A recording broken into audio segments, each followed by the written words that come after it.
감사합니다. 새벽 비 오고 안개 자욱한 날 하나님 또 소망 붙잡고 십자가 붙잡기 위해 올라왔습니다. 새벽 하나님을 만나는 시간이 되게 하옵소서. 하나님 만나고 내려가 승리하는 삶 살기를 원합니다. 오셔서 말씀으로 또 영으로 기도 가운데 찬송 가운데 만나 주시옵소서. 잘 전하고 들려지는 은혜 주실 줄을 믿습니다. 예수님의 이름으로 기도합니다. 아멘. 잘 오셨습니다. 오늘 말씀은 빌립보서 1장 12절로 30절입니다. 사랑받는 자가 되라. 두 번째 시간입니다. 사랑받는 자가 되라.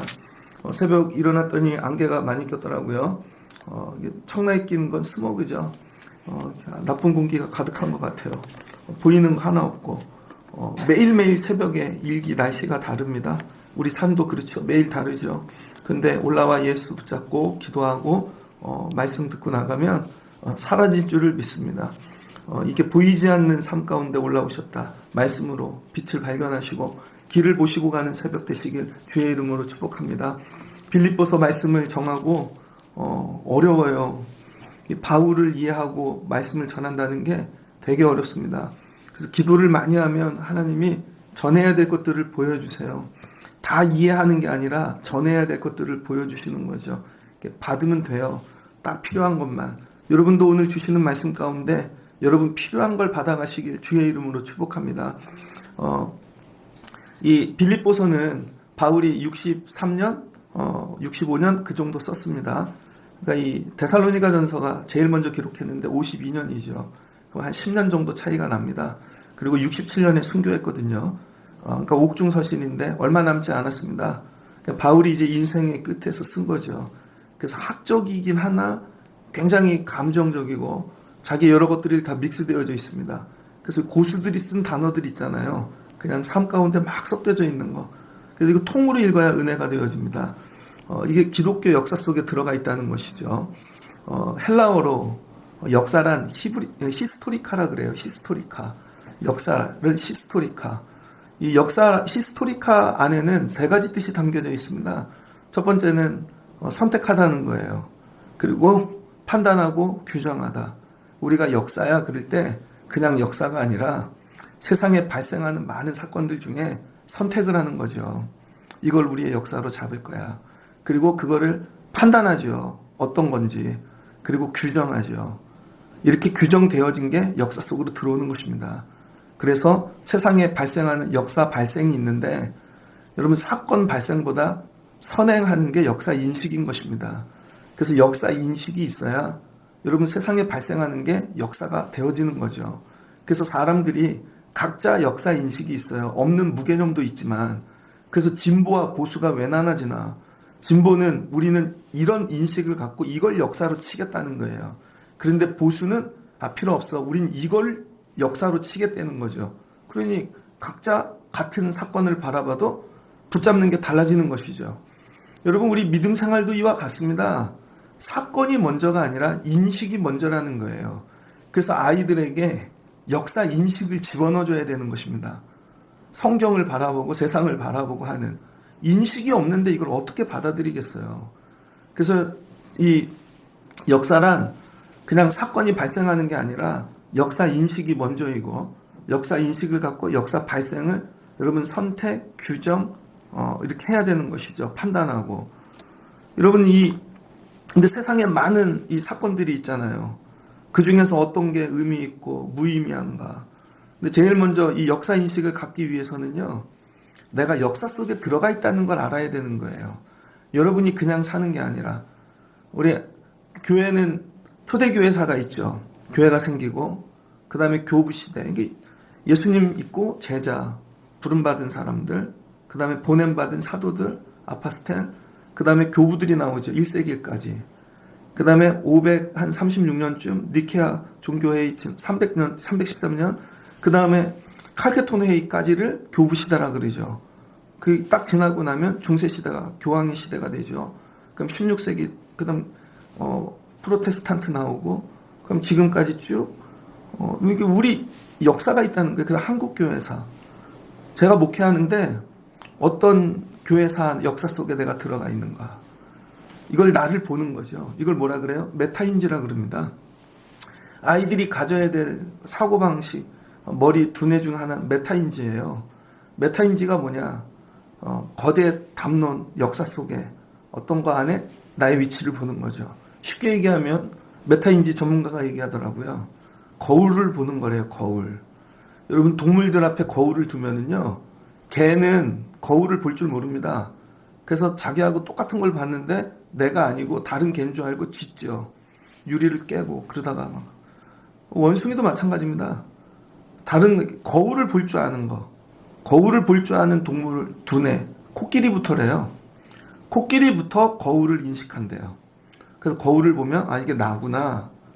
근데 여러분 거울을 최고로 잘 인식하는 게 사람이라는 거예요. 그래서 거울을 보고 내 얼굴에 뭐가 묻었네. 옷이 이르네. 얼굴이 이르네. 그래서 나를 객관화시키는 거죠.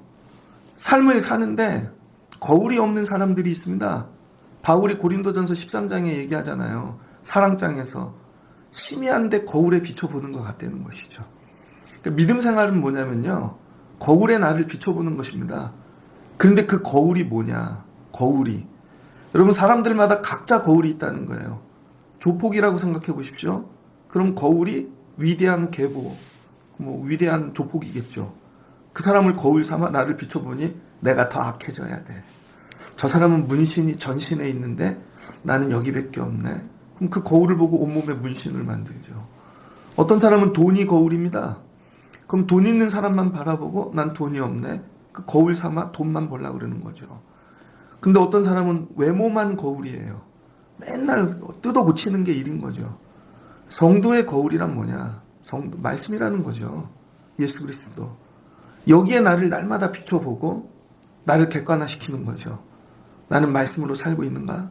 정말 예수를 닮아가고 있는가? 여러분이 믿음 생활하면서 거울이 있어야 됩니다. 인생도 마찬가지예요. 그래서 아이들에게 줘야 될 선물은 거울이에요. 그래서 나를 객관화 보는 거죠. 내가 고등학교 3학년인데 맨날 나만 보지 말고 좀 밖에서 수많은 고3들 속에 나의 모습은 어떠한가? 내가 또 취업을 했어요. 많은 직장인들 가운데 나의 모습은 어떠한가? 제가 예전에 전도사를 갔습니다. 맨날 혼자만 섬기던 그 조그만 교회에서 큰 교회를 갔더니 전도사님 교육자들만 막 엄청 많아요. 그러면은 나를 객관화시키는 거죠. 아, 저분은 옷을 저렇게 입네. 아, 말을 저렇게 하네. 걷는 걸 저렇게 하네. 닮아가는 것이죠. 나중에 보면. 근데 이게 똑같아요. 그래서 여러분 제가 강단에 있을 때 모습과 내려갈 때 모습이 다르죠. 강단에 거울이 따로 있고 내려갔을 때의 모습이 따로 있죠. 여러분 메타인지가 필요합니다. 그래서 이 바울이 오늘 이 빌립보서를 적는데 죽을 때가 됐거든요. 감옥에 잡혀 있고 하나님의 역사 속에서 자기를 보는 거죠.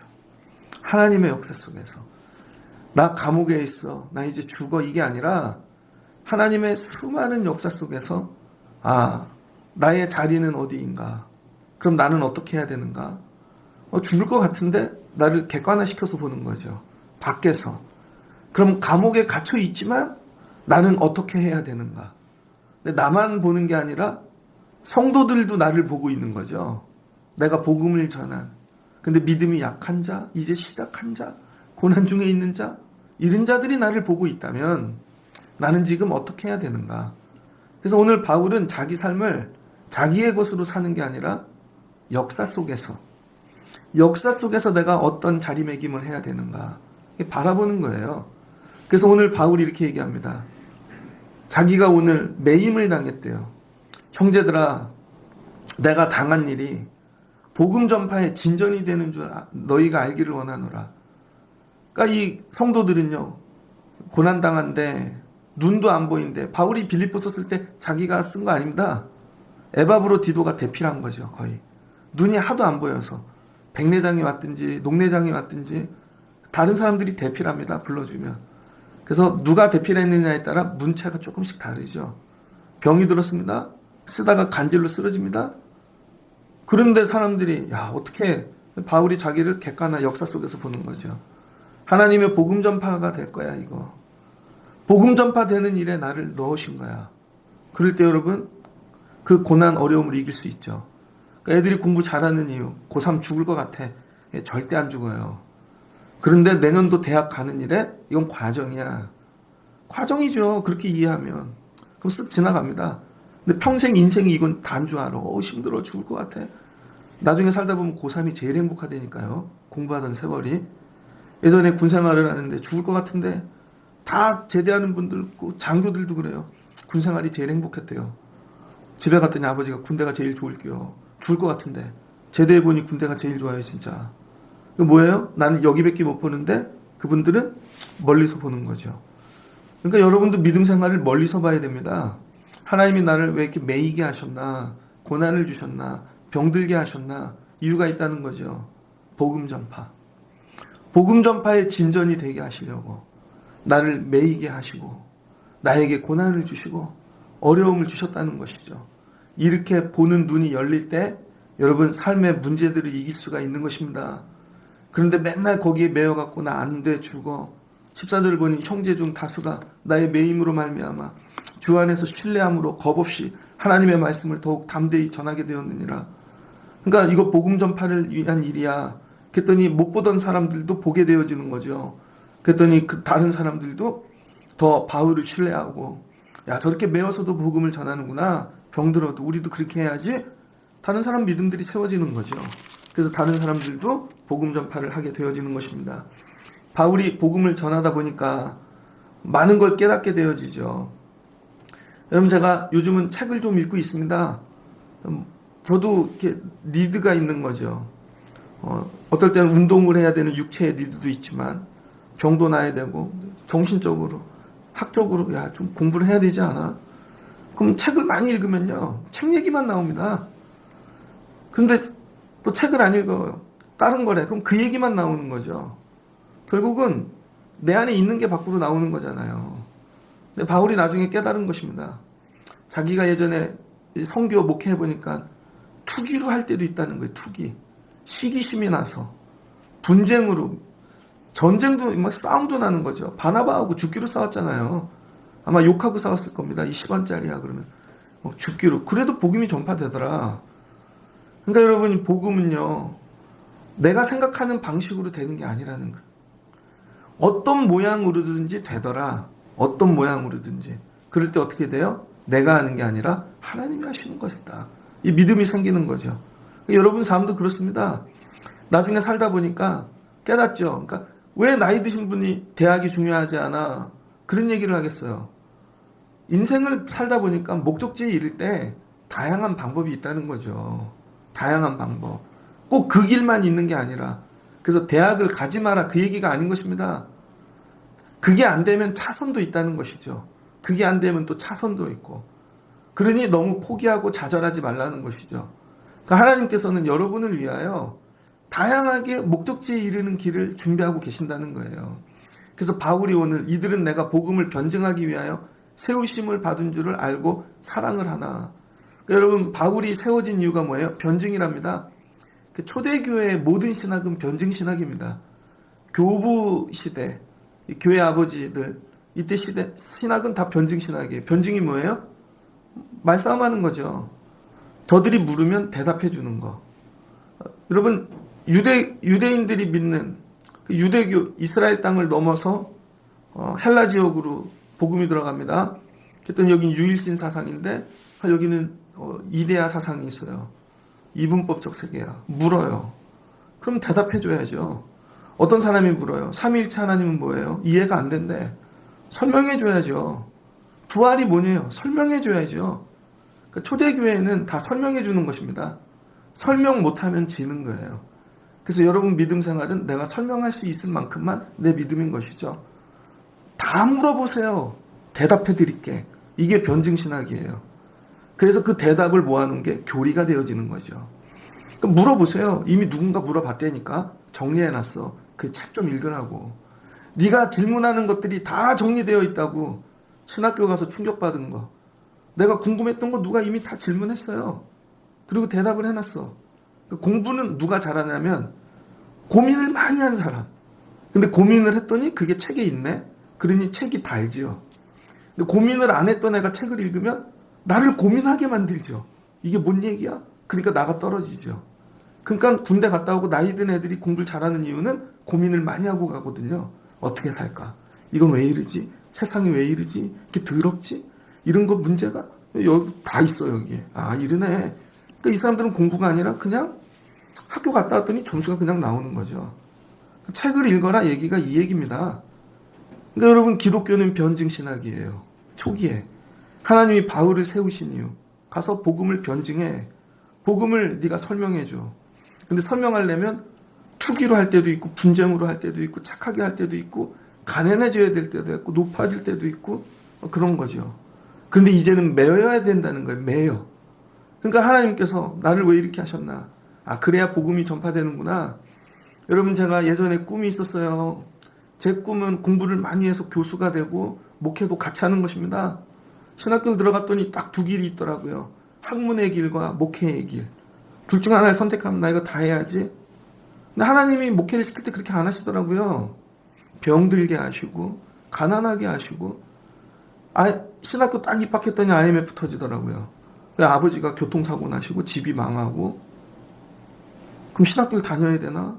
등록금은 졸업할 때까지 벌어서 다녀야 되고 그러니 전도사를 간두면 안 되고 장학금도 무조건 타야 되고 근데 나중에 마치고 났더니 그게 저에게 복이 되는 것이죠. 목회를 하는데 야 갑자기 병이 와. 튼튼하고 그게 아니라 나중에 지나고 봤더니 그게 복음 전하는 도구가 되는 것이죠. 그 나중에 IMF처럼 어려운 사람들이 오면 나도 그랬어. 저도 재수를 해봤거든요. 그럼 재수생한테 나도 그랬어. 병든 분들한테 저도 그랬어요. 아 이게 하나님이 복음 전파를 위해 그런 것이구나. 깨닫는 순간 그게 은혜가 되어지는 거죠. 아 앞으로 이런 분이 또 오시려나 보다. 내가 이런 거 경험하는 거 인식이 생기는 거죠. 체험을 통해. 그래서 앞으로 하나님이 또 이런 분을 보내시려나 보다. 그럼 잘 준비해야지. 교회가 이렇게 되겠지? 미리 판단하게 되는 것이죠. 여러분 바울이 여기까지 갔다는 거예요. 새벽에 오시는 분들은 이 정도 수준까지 올라가시기를 주의 이름으로 축복합니다. 그래서 빌립보서는 기쁨의 복음 아닙니까? 기쁨의 소식 다 기뻐하라예요. 근데 바울이 오늘 기뻐하는 거 성도와 목회자의 기쁨이 다릅니다. 성도는 와서 어머 응답받았어 기쁘고 우리 애가 잘 돼서 기쁘고 근데 바울의 기쁨은 그게 아니라 복음이 전파돼서 기쁜 거죠. 아 내가 눈 하나가 나갔는데 이것 때문에 장님에게 복음을 전파해서 기쁘고 야 매였는데 맞았는데 그럼 감옥에서 오네시모를 전도해서 기쁘고 기쁨이 뭐예요? 이로써 나는 기뻐하노라. 기뻐하노라. 여러분의 기쁨이 여러분의 정체성인 것입니다. 매일 돈만 있어야 기뻐. 그럼 여러분은 물질이에요. 매일 먹어야 기뻐. 그럼 여러분 밥입니다. 매일 놀아야 기뻐. 세상입니다. 근데 나는 복음 때문에 기뻐. 그럼 여러분이 복음인 것이죠. 여러분 무엇 때문에 기뻐하십니까? 기쁨이 바뀌길 주의 이름으로 축복합니다. 그러면서 이것이 너희의 간구와 예수 그리스도의 성령의 도우심으로 나를 구원에 이르게 하는 줄은 아는 거로. 근데 바울이 이게 자기를 구원에 이르게 한다는 거예요. 잘되고 부유하고 넉넉해서가 아니라 이런 고난들을 통해 왜? 깊이 예수 그리스도를 경험하니까. 점점 이게 여러분 구원에 이르게 하는 길이라는 거예요. 그래서 이 믿음 생활도 이렇게 보면 고난 많은 분들이 믿음이 더 좋습니다. 아무 문제 없는 분들 믿음이 잘하진 않죠. 그래서 여러분이 시험을 만날 때 하나님이 나 시험하신다 생각하지 말고 하나님이 나 구원을 이루시려고 그러는 거야. 그렇게 여러분께서 인식하시면 좋겠습니다. 그래서 바울이 깨닫는 거죠. 내가 살든지 죽든지 나는 그리스도 거라는 거예요. 나는 살든지 죽든지 그리고 내가 사는 것도 주님에게 유익이고 죽는 것도 주님의 유익이래요. 그러니까 사는 때가 어느 때 결정돼요? 주님이. 죽는 때도 주님이. 어느 때 죽어야 돼요? 주님이 유익이 될 때. 그러니까 여러분 기도하십시오. 하나님 내가 죽는 모습을 통해 주님이 유익을 누리십시오. 유익을. 여러분 제가 목사인데 저도 예전에 그런 생각했거든요. 하나님 주일날 설교를 마치고 강단에서 내려와서 죽게 하옵소서. 이런 기도 목사님 많이 하시더라고요. 하용조 목사님도 설교를 마치시고 사무실 들어가셔서 소천하셨잖아요. 근데 이게 은혜가 되잖아요, 교인들이. 예전에 하용조 목사님 설교하시는 거 보니까 제가 예전에 어느 병원에서 만났거든요. 그때 비서분 한 분하고 거기 버거킹 햄버거 드시더라고. 근데 투석하러 오신 거예요. 암 치료 받으러 오시고. 하루는 설교를 하시는데 일본 선교를 갔다 오셨습니다. 그러더니 목사님이 지난주에 저 일본 갔어요. 그런데 선교하다 쓰러졌어요. 투석하는데 심장 정지가 왔습니다. 근데 다행히 큰 병원에서 투석을 해갖고 심장 정지가 왔는데 바로 심장 옆에 수술했어요. 그 막힌 거 뚫고 살아났습니다. 그래서 제가 오늘 여기 왔어요. 그리고는 일어나지를 못하니까 의자에 앉으셔갖고 설교를 하는데 마이크도 떨어뜨리셔. 설교 내용이 아니라 그냥 그걸 보고 있는데 성도들이 다 울어요. 저렇게 돼도 예배해야 되는구나. 그러니 그분보다 더 아픈 분 없으니까 다 나오는 거죠. 목발 짚고 나오고 기부스하고 나오고 다 나오는 거죠. 아, 예배는 저렇게 드려야 되는 거구나. 영광스러운 하나님, 나의 이 아픔도 병도 가난함도 그리스도의 유익이 되게 하옵소서. 여러분이 여기까지 잘하시라는 거예요. 그럼 하나님이 이 일을 갖고 아름답게 만들어 주시는 거죠. 그러니 매일매일의 삶이 기쁘죠. 나는 왜 병이 안 날까? 이게 안 될까? 이게 기쁘다는 거예요. 저는 가끔 살면서 저희 아버지를 많이 생각합니다. 저희 아버지가 시골에서 서울로 이사 오셨거든요. 자식들 공부시키고 믿음 생활 딱 두 가지 위해서 새벽부터 일하시는 분이었어요. 예전엔 막 짜증이 났다고요. 어렸을 때. 잠잘라 그러면 밑에서 시끄럽게 하시고 새벽 기도 갔다 와서 일하시고 그러니까. 중고등학교 때도 저희는 4시면 일어납니다. 왜? 새벽부터 일하시니까 잠이 없는 거죠. 막 이게 화가 났어요. 근데 요즘 제가 느끼는 건 제가 그러고 있더라고요. 애들을. 새벽 기도 갔다 오면 밥도 챙기고 이것도 하고 어느 날 내가 아버지처럼 하고 있더라고요. 근데 그거죠. 그래도 우리 아버지가 더 힘들었어. 그때 우리 아버지가 더 힘들었어. 그러니까 내가 이걸 이기는 힘이 되어지는 거죠. 근데 만약에 우리 아버지가 맨날 편안하고 그랬으면 야, 나는 왜 목회를 해야 되나? 이렇게 되겠죠. 그래서 초대교회 아버지들은요, 다 고난받고 순교받다가 가는 것입니다. 순교하다가. 여러분이 질병이 있고 힘들고 어려운데 직장 생활을 하고 애들을 길러. 그럼 나중에 애들이 그러겠죠. 직장 갔다가 우리 엄마는 더 힘든데 직장 다녔어. 우리 아버지는 더 힘든데 우리를 길렀어. 그런 애들은 버팁니다. 근데 엄마가 맨날 에어로빅이나 하고 화장품만 발라서 얼굴에 물광이 나고 그럼 애들이 직장 다니려면 엄마 내 얼굴에 주름이 생겼어. 난 안 다닐 거야. 이렇게 되겠죠.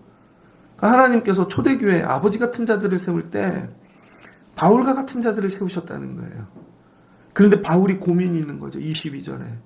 근데 육신으로 사는 이것이 너무 힘들다는 거예요. 너무 힘들어. 그래서 21절. 만일 육신으로 사는 이것이 내일의 열매일진데 무엇을 택해야 하는지 나는 알지 못하노라.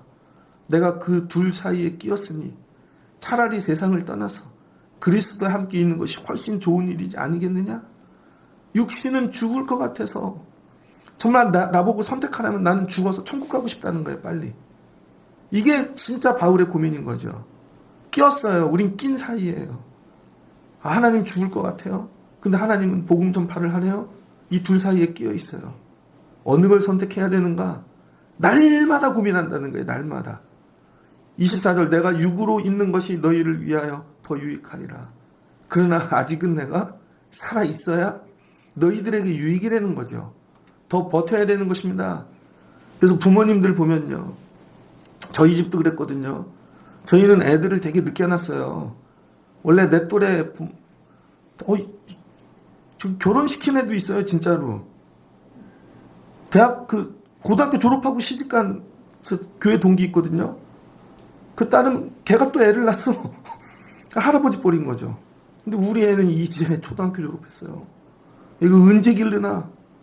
근데 저희 장모님이 저희 애들 낳았을 때 투석하셨거든요. 일주일에 3일. 그럼 일주일 내내 기절해 계시는 거예요. 그런데도 장모님이 그러셨어요. 쟤네들 초등학교 갈 때까지 내가 살아야지. 이서방 기도해. 내가 쟤네들 초등학교 갈 때까지는 살아야지. 왜요? 길러주시려고. 목회가 힘든데 내가 길러줄게. 그래서 저희 집 옆으로 이사를 오셔가지고 투석을 하시면서 애들 맡겨놓고 가. 그럼 기절해 계시면서 애들 먹여주시고 또 일어나서 밥도 하고 그리고 정말 애들 4, 5학년 때까지 길러주시다 천국 가셨죠. 되게 힘든데 아직은 못 죽어. 내가 쟤네들 길러줘야지. 바울이 오늘 이 심정인 것입니다. 내가 육으로는 감옥에서 죽을 것 같은데 나 못 죽어. 천국 가면 나야 좋지. 너희들 때문에 못 죽는다는 거죠. 이게 부모의 마음인 것입니다. 빌립보 교회가 받은 복, 이런 아버지 같은 바울이 있었다는 거예요. 그러면서 바울이 여러 일들을 하면서 27절 오직 너희는 그리스도의 복음에 합당하게 생활하라. 이는 내가 너희에게 가 보나 떠나 있으나 너희가 한 마음으로 서서 한 뜻으로 복음의 신앙을 위하여 협력하는 것과 대적하는 자들을 두려워하지 아니하고 멸망도 두려워하지 아니하고 구원을 이루어 가라는 거예요. 그래서 바울이 오늘 보여주는 믿음의 본은 뭐냐면 그리스도 복음에 합당하게 생활하는 것입니다. 그리스도의 복음에 합당하게 생활하는 것. 여러분, 제가 목회하는데 큰 교회만 다녔어요. 큰 교회 가면 선물을 많이 받잖아요. 처음으로 전도사를 갔더니 거기에 남성교회 사업하시는 분들끼리 만든 선교회가 있더라고요. 그러더니 그분들이 연말에 교육자들 모아놓고 위로회를 한대요. 그러더니 추천권을 줘요. 뽑았더니 제가 가스레인 그 전자 오븐 레인지인가 차만한 걸 뽑았어요. 그때 결혼 선물로. 거기는 목회 열심히 하면 1년 마지막에 해외 보내줍니다. 전도사님들. 교회에서 다 대줘요. 기름값 대주고 뭐 집도 줘요. 아파트도. 그럼 목회가 뭐예요? 누리는 건가 보다. 그렇게 배우면 목회 못합니다. 근데 개척교회도 가고 없는 교회도 가서 목회가 이렇게 힘든 거구나. 처음 교회를 갔는데요. 화장실이 없어요. 상가교회인데 올라가다가 샤시로 만든 화장실 하나. 그것도 소변기 대변기도 없고 딱 앉아서 넣는 그거 있죠. 그러면은 그 화장실을 쓰기가 그러잖아요. 전도사님 어디 가서 화장실에 있고 밖에서 비치잖아요. 그게 스트레스가 돼갖고 토요일 날 안 먹어요. 그런 교회도 가봤습니다. 그러면은 식당이 밖에 있었고 다 얼어 터져. 주일날은 밥을 안 줘요. 어떨 땐 기름을 사러 가야 돼. 양복 입고. 이게 교회구나. 하나님께서 여러분에게 그리스도 복음에 합당한 생활을 가르치시는 거예요. 제가 여러분들에게 보여줘야 되는 거. 설교만 하고 끝나는 게 아니라 생활을 보여줘야 되는 거죠. 생활. 하나님이 오늘 바울을 통해 믿음이 아니라 이후에 복음의 생활을 보여주라고. 그래서 이들이 이걸 배우는 것이죠. 그러면 바울도 저렇게 했는데 우리도 이거 이길 수 있어. 어디까지 이길 수 있을까요? 이들이? 매임까지 이길 수 있죠. 이때는 이게 상식이에요. 예수 믿다 감옥 가는 게. 초대교회는 이게 코스라니까요. 세상에서 누리다가 예수 믿으면 내려놓고 들어와서 예수 믿다가 은혜 받고 그 다음에 서로 돌아보고 다 나눠주다 복음 전파하다 잘못 전하면 잡혀가서 감옥 가고 다음날 보면 가스등이 되어 있는 거죠. 로마 사람들이 기독교인들을 여러분 묶어가지고 싸가지고 기름 부어서 가로등으로 썼잖아요. 저녁에 불타는 가로등은 다 그리스도인이라는 거예요. 그게 우리가 걸어갈 믿음의 코스라는 거죠. 근데 이걸 담대히 가거라. 바울이 이걸 보여주는 거예요. 엄마, 믿음 생활은 어떻게 해야 돼? 그 다음은 어디로 가야 돼? 젊은 분들 하나도 모르잖아요. 교회를 설명해봐. 몰라요. 집사님, 교회 좀 설명해 주세요. 권사님, 교회 좀 설명해 주세요. 성도란 어떻게 해서 하나도 몰라요. 그냥 교회만 왔다 갔다 가요. 아니라는 거죠. 생활을 보여주라는 생활. 그래서 이론이 아니라 삶으로 저렇게 하는 거구나. 그래서 오늘 바울이 너희에게 구원의 증거는 이는 하나님께로부터 난 것이라. 그래서 여러분 믿음 생활 자체가 혼란입니다. 내가 생명을 가지고 사는데 규정된 게 하나도 없어요. 전부 이게 확정된 게 없는 여러분 이 고난인 것이죠. 그런데 내 삶 가운데 이렇게 규정되지 않고 혼란하고 미흡한 것들이 어떻게 정리가 되어지는가? 목적을 뭘로 잡고 가느냐는 거예요. 애가 고3이 됐다고 생각해 보세요. 고민이 되게 많죠. 고3 때 애들이 이쁘거든요. 피부에 광도 나고 머리도 팍팍 돌고 또 춤도 잘 춰 그때. 운동도 잘 되는 것 같고 막 혼란스러워요.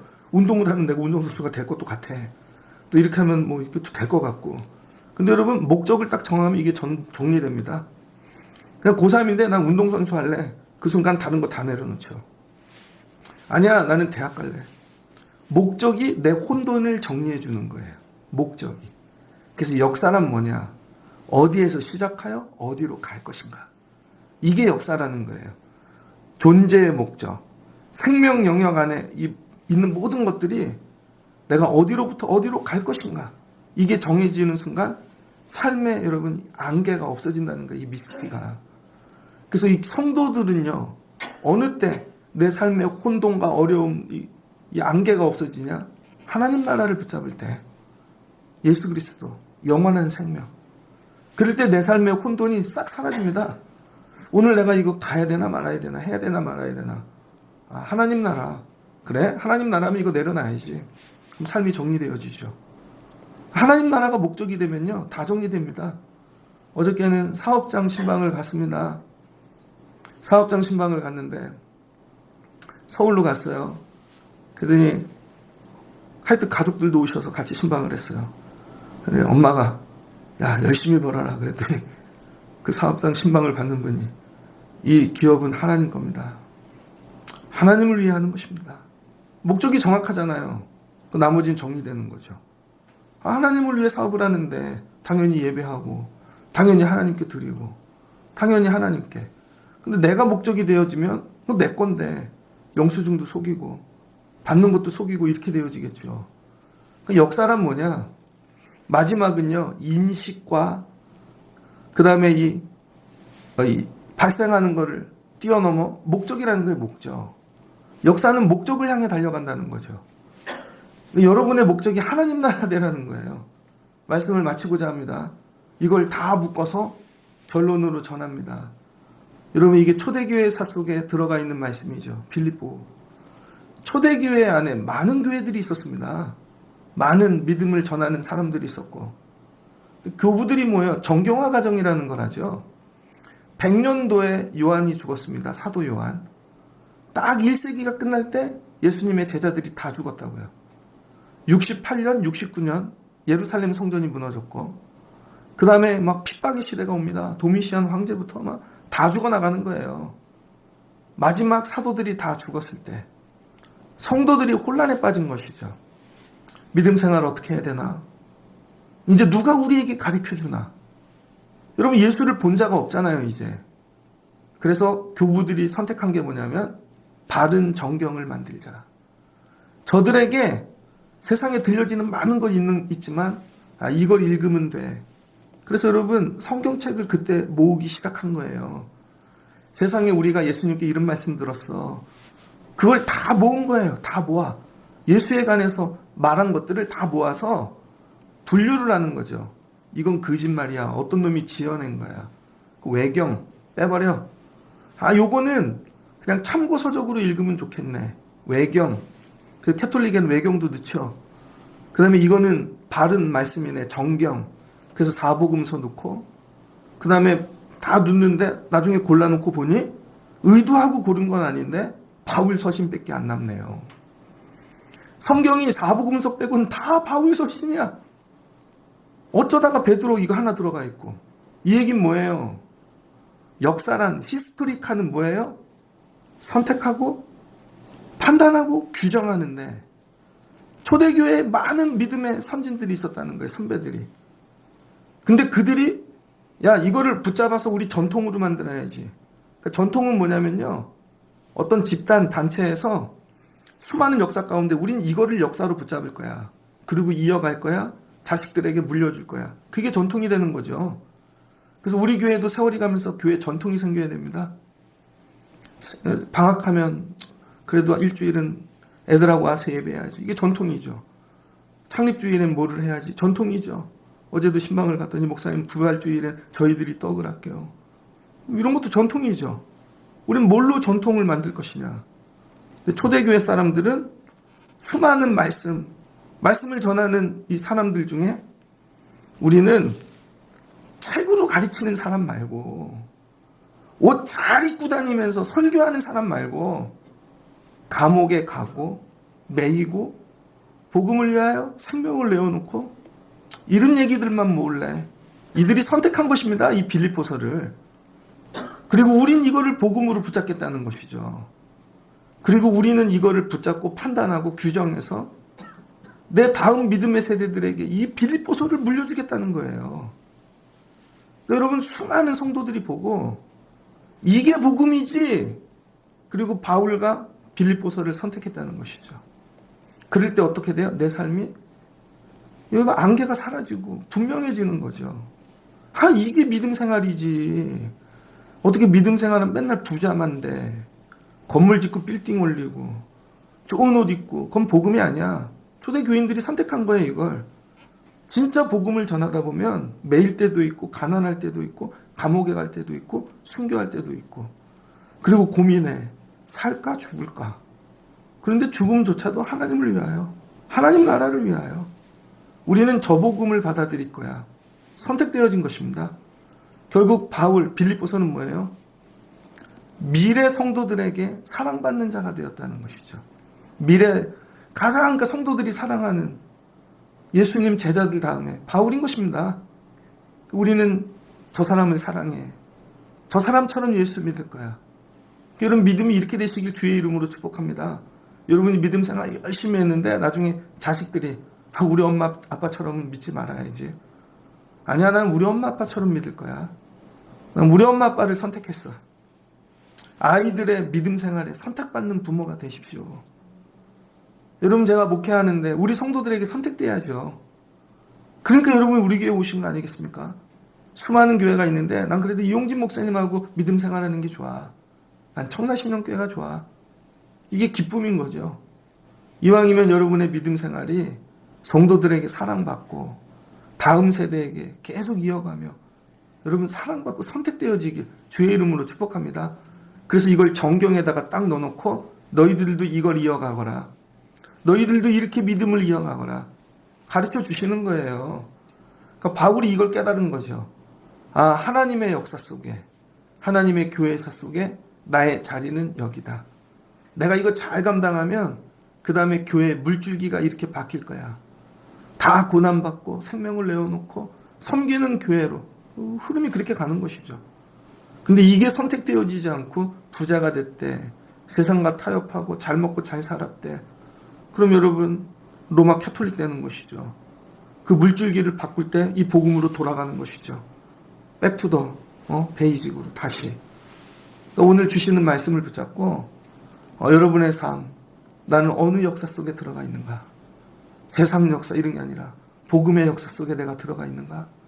그럼 나는 어떤 길을 가야 되지? 내가 가고 나서 우리 아이들이 다음 세대가 내 믿음 생활을 사랑하고 선택하고 내가 역사가 되어지면 좋겠다. 여러분 이런 마음을 가지고 믿음 생활하실 수 있는 여러분들 되시길 주의 이름으로 축복합니다. 그래서 이런 본이 되는 생활의 본이 되는 성도가 많아지는 교회가 여러분 좋은 교회고 복된 교회라는 거예요. 우리 새벽 예배 하나님이 이런 분들을 많이 세워가시기를 주의 이름으로 축복합니다. 그럴 때 하나님이 30절 너희에게도 그와 같은 싸움이 있으니 너희가 내 안에서 본 바요 이제도 내 안에서 듣는 바니라. 니들도 이길 가. 결국은 이 싸움 하는 거야. 내 안에서 봤지 들었지 너희도 할 수 있어. 그러니 너희도 가갖고 그리스도 복음에 합당하게 생활하거라. 승리하거라. 그리고 성도들에게 사랑받는 자가 되거라. 여러분 이 말씀 여러분 말씀 되어지시기를 주의 이름으로 축복합니다. 같이 기도하겠습니다. 좋으신 하나님 감사합니다. 바울이 로마 감옥에 잡혀 있습니다. 눈도 보이지 않고 또 간질과 수많은 병과 약함으로 굶고, 그런데 하나님 육으로는 죽으면 좋겠습니다. 빨리 천국 가고. 근데 죽지 못하는 이유 나만 보는 게 아니라 밖에서 역사를 보는 것입니다. 세계사 속에 우리 교회가 어디에 위치하고 있는가? 교회사 속에 나의 위치는 어디인가? 이제 복음 전파 시작된 지 몇 년 되어지지 않았다. 내가 맨 앞에 있구나. 그럼 내가 어찌해야 되지? 이거 잘 감당하여 본이 돼야지. 근데 매일 좋을 때만 복음 전파하나? 어려울 때도 해야지. 지나고 보니 결국 복음은 전파되더라. 하나님 나를 이런 도구로 사용하여 주시옵소서. 그리고 나를 본 자들이 하나님 닮아가게 하시고 저들이 이 복음을 선택하게 하시고 이 방식을 선택하게 하시고 그래서 이게 교회 역사가 되게 하옵소서. 초대교회의 선배들이 이 고난받고 힘든 걸 우리 교회 전통으로 붙잡아서 우리 교회가 여기까지 온 건 줄을 믿습니다. 그래서 우리도 이어가면 하나님이 그냥 내버려 두지 아니하시고 살려주시고 도와주시고 복음을 이어갈 수 있게 하나님께서 일하여 주실 줄 믿습니다. 우리 아이들에게도 이런 믿음이 들어가게 하옵소서. 살다 공부하는 일로 절망하지 않게 하시고, 안 된다고 좌절하지 않게 하시고, 세상보다 크신 하나님 붙잡고 내려가 승리하는 삶 살아가는 귀한 인생들 되어지기를 원합니다. 이런 교회의 역사, 전통을 이어가는 하나님 우리 교회 성도들 되게 하여 주옵소서. 예수님의 이름으로 기도합니다. 아멘.